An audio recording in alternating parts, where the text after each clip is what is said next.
सांसारिक कामनाएं भगवत मार्ग में रुकावट डालती हैं। कामना ही तो बंधन है। इसी का तो ज्ञान के द्वारा परिहार होता है। अच्छा, जितनी कामनाएं हैं उनका विचार करके देखो, अस्तित्व क्या है, उनकी सत्ता क्या है। गंभीरता से जब सत्संग सुनोगी, बुद्धि पवित्र थोड़ा हो, फिर विचार करके देखो, जितनी कामनाएं हैं वो सब केवल मनुष्य शरीर के भोग के हैं। आप देख लो, हम अमुक पदाधिकारी बन जाए तो सम्मान का भोग करेंगे, हमारे पास रुपये आ जाए तो हम मनमानी खर्चा करके विषयों का भोग करेंगे, हम मनमानी देख सकते हैं, सुन सकते हैं, सूंघ सकते हैं, छू सकते हैं, भोग सकते हैं। सारी कामनाएं इन्हीं की होती हैं। शब्द, स्पर्श, रूप, रस, गंध, इन्हीं विषयों के भोग की लालसा हमारे अंदर कामना पैदा करती है। यही कामना हमारा बंधन है। अगर हम इस विष रूपी कामना को अमृत बना पावे तो बढ़िया बन जाए। कामना त्याग से बहुत भय लगता है, तो कामना को अगर हम सुधार सके तो अच्छा हो जाए। तो अब जैसे हमारी अच्छी खाने की आज इच्छा है, तो हम प्रभु को अर्पित करके भोग लगा के पा रहे हैं। अब हमारे पास धन नहीं है, हमारी धन की इच्छा है, तो प्रभु सबसे बड़े धनी है, हम उनसे मांगे, हे नाथ, आप उचित समझें तो परिवार भरण पोषण के लिए, हमारी कामनाओं की पूर्ति के लिए आप हमें धन दीजिए। पिता है, मालिक है। भगवान ने आदेश किया है, आर्त, अर्थार्थी, जिज्ञासु, ज्ञानी, ये मेरे उदार भक्त हैं। उदार भक्त, पिता से जब मांगा जाता है तो अच्छा लगता है पिता को।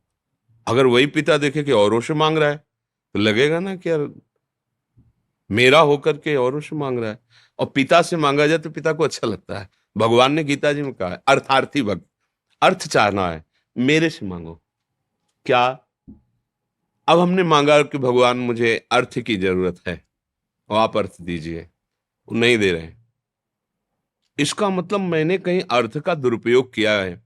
जैसे पिता हमको 1,000 रुपए दिए, मांगे या बिना मांगे, और हमने मनमानी आचरण में उसे गंदी जगह खर्चा किया। अब हम आचरण सुधारना चाहते हो, 1,000 मांगते नहीं मिलेंगे। अब पहले वो देखेगा तुम्हें बहुत समय तक कि तुम्हारे अंदर योग्यता आई है कि नहीं आई, कि सही ढंग से खर्चा। यद्यपि संपत्ति वो तुम्ही को देगा, तुम उनके हो। ये वैभव किसके लिए रचा है? लेकिन अधिकारी पुत्र को ही युवराज बनाया जाता है, मूर्ख पुत्र को युवराज नहीं बनाया जाता। हम लोगों ने बहुत मूर्खताएं की। हमें शरीर मिला, बल मिला, बुद्धि मिला, सब कुछ मिला, हमने गंदे आचरणों में उसका प्रयोग किया है। सच्चाई से देखो, अगर हम हमें प्रभु अर्थ नहीं दे रहे हैं तो उनके पास कोई कमी नहीं है, कंजूस नहीं है, और हमारी योग्यता नहीं। इतने में तो हम मूर्ख हो गए कि धर्माधर्म का विचार त्याग के मनमानी आचरण करने लगे। अगर और वो दे देंगे तो बहुत पाप कर्म होने लगेंगे। दूसरी बात, अब हम सुधर रहे हैं, अब हम अर्थ चाह रहे हैं, तो वो बहुत ज्ञानानंद घन प्रभु हैं। वो कुछ देख रहे हैं, चुपचाप देखने दो उनको। मांगने पर भी नहीं मिल रहा, वो कुछ ऐसा देना चाहते हैं जो आपकी मांग ही नहीं है, और मांग खत्म हो जाएगी ऐसा देना चाहते हैं। आपको परम धनी बनाना चाहते हैं, आपको ज्ञान देना चाहते हैं कि संसार नाशवान है, इसमें दुख ही दुख है, इसमें सुख नहीं है। आगे चल के देख लेना, निहाल कर देंगे, और जब आपको ज्ञान हो जाएगा तब वैभव भी आपके चरणों में आ जाएगा। एक सिद्धांत है, छाया को पकड़ने चलो तो छाया दूर भागती है, और आप सूर्य की तरफ चलो तो छाया पीछे आ जाएगी। ऐसे ही गोविंद की तरफ चलो ना तो माया पीछे पड़ जाएगी, और माया की तरफ चलो ना गोविंद से विमुख होकर के, वो आगे आगे भागेगी, कभी पकड़ में नहीं आएगी। हमें अगर कुछ भी चाहिए, अगर ज्ञान है तो इसलिए नहीं मांगेंगे कि यार वो पिता है, कोई बच्चा थोड़ी है कि उसे हमें बताना पड़े हमें चाहिए। वो सर्वज्ञ है, उसको पता है, जब जो इच्छा होगी दे देगी, मांगने मूंगने से क्या। समझ रहे हैं? अगर हम बच्चे हैं और हम ये समझ नहीं पा रहे हैं उनकी सामर्थ्य को, तो हम मांग सकते हैं, क्योंकि हमारा अधिकार है। वो हमारे स्वामी हैं, हमारे पिता हैं, हमारे प्रीतम हैं। हम अपने प्रभु से कामना रखें। अब जो कामना हमारी पूर्ति ना हो तो उसमें हम प्रभु को कोसे ना, ये बात समझें। कामना हमारा रखना कर्तव्य हो गया, क्योंकि वो पिता है, हमें चाहता है। पूरी ना पूरी होने में हमें समभाव रखना होगा। वो कोई मंगल विधान कर रहे हैं, पक्का समझो, ये अनुभव की बात कहते हैं। जो हम चाह रहे हैं वो नहीं हो रहा, अगर वो हो जाता तो बड़ा मंगल हो जाता। कई बार ऐसा अनुभव होता है कि बड़ी कृपा की जो प्रभु ने नहीं दिया। प्रभु जो करते हैं बड़ा मंगल, हमने कई बार सत्संग में सुना है। एक मंत्री थे राजा के, वो हर बात में ही बोलते थे भगवान की बड़ी कृपा, भगवान ने बहुत अच्छा किया, ऐसा बोलते थे। एक दिन वो राजा के साथ शिकार खेलने गए, तो प्रत्यंचा शिकार के लिए अधिक खींचने के कारण असावधान होने का अंगूठा कट गया प्रत्यंचा से। तो उनका मंत्री, ये तो हमारा अंगूठा कट गया बहुत।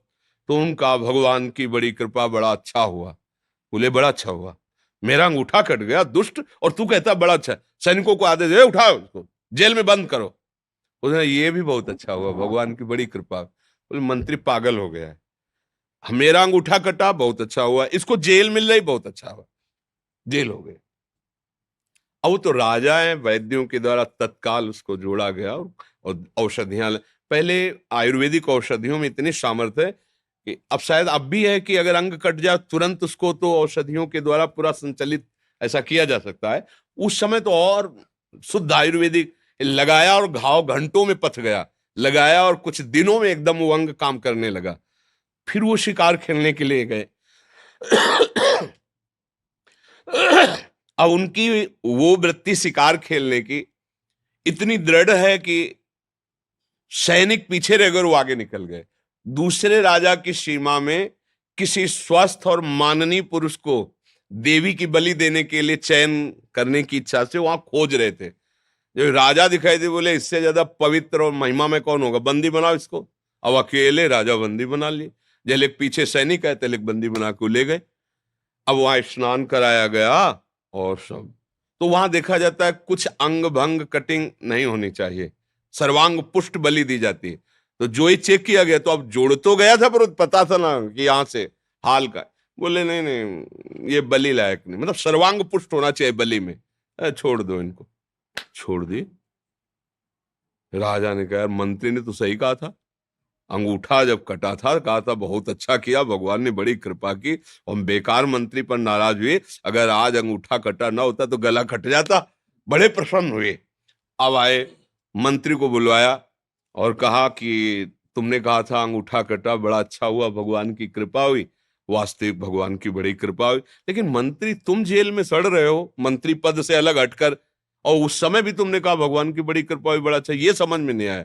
बोले महाराज आप कैसे समझे कि आपके ऊपर कृपा हुई? तो उन्हें पूरी घटना बताई। तो बोले महाराज सैनिक कहीं भी रहते, लेकिन मेरा घोड़ा आपके पीछे होता, क्योंकि मैं राजमंत्री हूं आपका। आपके प्राण जाने के पहले मैं अपने प्राणों को कभी आपसे अकेला नहीं रह सकता, छोड़ सकता था। जब आप बंदी बनाए जाते तो मैं भी बंदी बनाया जाता, और आप तो अंगूठे में बच जाते, लेकिन मेरी तो गर्दन उतर जाती ना। तो भगवान ने सुरक्षित करके दिया, मुझे जेल में रख के भगवान ने बड़ी कृपा। वास्तविक बात है, भगवान की तरफ से जो होता है वो मंगल भवन है, कृपा। हम थोड़ा सा ना वो ज्ञान होने के कारण सोचते हैं भगवान ने ऐसा क्यों कर दिया, उनके पास क्या कमी है, ऐसा वैसा। वो जो करते हैं बहुत अच्छा करते हैं। हमें चाहिए कि हमें अपने प्रभु की खुशी में खुशी रहने वाला स्वभाव बना लेना चाहिए, तो बहुत आनंद आ जाएगा। भक्ति में वो कामनाएं बाधक हैं जो भगवान से विमुख करें। जो कामनाएं हमारी भक्ति को बढ़ाएं, वो हमें कामनाएं त्यागने की जरूरत नहीं, उनको मोड़ने की जरूरत है। आज ये खाया जाए, हाँ ठीक है, अपने पास सुविधा दी है, सुंदर भोग बनाओ, अपने ठाकुर को भोग लगाओ और चार को पवा के पाओ, उत्सव मनाओ, आनंदित हो, क्या परेशानी। भगवान ने बहुत अर्थ दिया है, बीमार जनों की सेवा में लगा दो, गरीब जनों की सेवा में लगा दो, पशु पक्षियों की सेवा में लगा, कितना बढ़िया हो गया। वो आशीर्वाद देंगे, आपका हृदय शीतल हो जाएगा। तो कामनाएं निषेध हैं, पर वो जो भगवान से विमुख करने वाली है। जैसे आप 500 रुपए की शराब पी गए, अगर 500 रुपए किसी गरीब आदमी के पूरे परिवार को भोजन पवा देते तो फिर कितना आनंद आपको मिलता। आपने 1000 रुपए होटल में खर्चा कर दीजिए, और फिर कि उसी 1000 रुपए से भूखी गायों को, पशु पक्षियों को चारा भोजन दे दीजिए, फिर आप देखो कैसा लगता है। ये है, धन आपको मिला, आप उसका दुरुपयोग कर रहे हैं। मन में संतोष रहता है। हाँ, इसलिए हमें कामनाएं बाधा नहीं पहुंचाती, पर जो कामनाएं गंदे आचरणों की तरफ ले जाती है, सुसुख वासना की तरफ ले, वो त्यागने की बात है। और जिन कामनाओं से हमारी भक्ति की पूर्ति होती है, समाज सेवा बनती है, अगर ऐसा लगता है तो अपने प्रभु से मांगने, साईं इतना दीजिए जामे कुटुंब समाए, मैं भी भूखा ना रहूं और अतिथि ना भूखा जाए, साधु ना भूखा जाए, कोई परेशानी नहीं है।